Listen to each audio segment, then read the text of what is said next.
Hello, my dear students. Assalamu alaikum. I welcome you all to the AZ International Publishing House.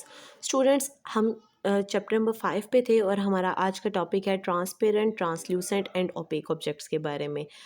Basically हमने objects को divide किया है उन basis पे कि किस किस में से रोशनी या लाइट है वो पास होती है, पास नहीं होती। अगर पास आउट होती है लाइट तो कितनी लाइट पास आउट हो सकती है उस ऑब्जेक्ट में से। तो यहाँ पर हमने उनको 3 कैटेगरीज दी हैं, transparent objects, translucent objects and opaque objects.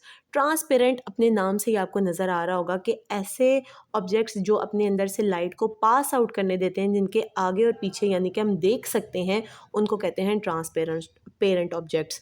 और ये अपने अंदर से लाइट को पास आउट करते हैं, ये रिफ्लेक्ट नहीं करते बल्कि अपने अंदर से लाइट को गुजरने देते हैं। इसकी एग्जांपल हमारे पास आ जाएगी क्लियर ग्लास, क्लियर वाटर और क्लियर प्लास्टिक बैग्स जो होते हैं इस या हवा। These are the transparent objects जिनके अंदर से आप लाइट को पास आउट करवा सकते हैं। जब लाइट इनके फेस के ऊपर आकर स्ट्राइक करती है तो ये क्या करते हैं, ऑलमोस्ट सारी लाइट अपने अंदर से पास आउट कर देते हैं और इसकी वजह से हम क्लियरली लाइट को और ऑब्जेक्ट को देख सकते हैं। नेक्स्ट हमारे पास आ जाएगा ट्रांसलूसेंट ऑब्जेक्ट। ट्रांसलूसेंट मीन्स कि जो ब्लरिश होता है, ब्लरिश चीज़ को हम ट्रांसलूसेंट कहते हैं। सो ऐसे ऑब्जेक्ट जो अपने अंदर से कुछ अमाउंट ऑफ लाइट को पास आउट करने देते हैं उनको कहते हैं ट्रांसलूसेंट ऑब्जेक्ट, जिसमें आपके पास आ जाएगा frosted glass, tracing paper, wax paper. और यहाँ पर आपको कुछ प्लास्टिक के ऑब्जेक्ट्स भी दिखाए गए हैं फिगर में।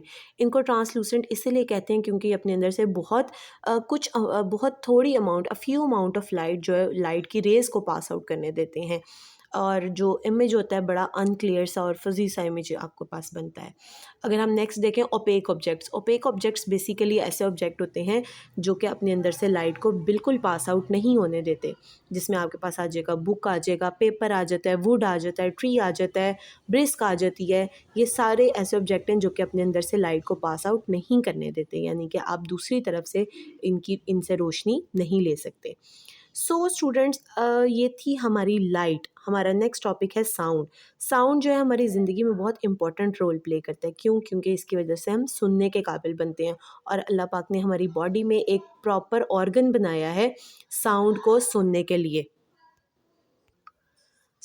हम देखते हैं कि किस तरह साउंड जो है वो ट्रैवल करती है और साउंड, हमारे पास साउंड होती किस किस तरह की है। हमारे पास म्यूज़िक होता है, बर्ड्स की चिरपिंग होती है, बच्चों के हंसने की आवाज़ होती है, चिल्ड्रंस की आवाज़ें होती हैं, ट्रैफिक की, लाउड स्पीकर्स की, थंडर्स की हमारे पास आवाज़ें होती हैं। इसी तरह साउंड्स भी कुछ नेचुरली अकर होती हैं और कुछ जो है वो हम प्रोड्यूस करते हैं ख़ुद से। और ये हमारे पास कम्युनिकेशन का एक बहुत अच्छा सोर्स भी है। टू पर्सनस के दरमियान जो लिंक्स हैं, बेसिकली ये लिंक का काम आता है। सबसे पहले हम पढ़ेंगे mechanism of the conduction of sound waves, कि किस तरह साउंड वेव्स कंडक्ट होती हैं, बनती किस तरह।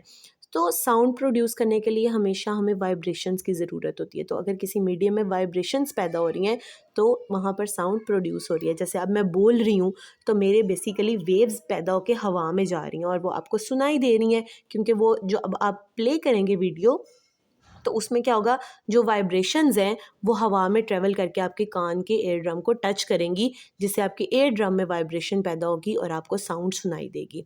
साउंड को ट्रैवल करने के लिए मीडियम की ज़रूरत होती है। यहाँ पर हमें एक एग्जांपल दिखाई गई है, रिपल्स इन पॉन्ड। पॉन्ड में आप किस तरह रिपल्स यानी कि वेव्स पैदा कर सकते हैं।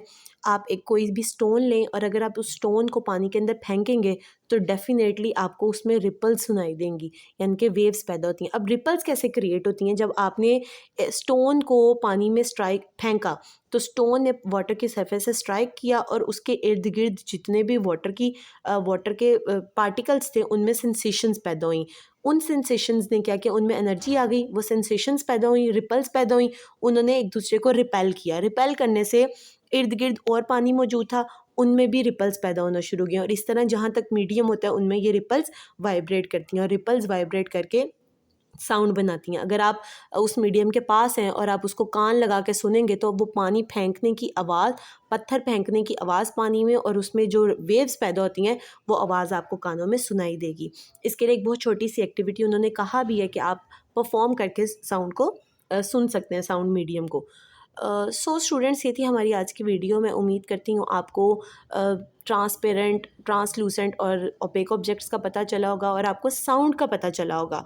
और क्यों हम साउंड और लाइट को एक साथ बोलते हैं, क्योंकि जहाँ पर लाइट प्रोड्यूस होती है वहाँ पर साउंड भी कहीं ना कहीं प्रोड्यूस होती है।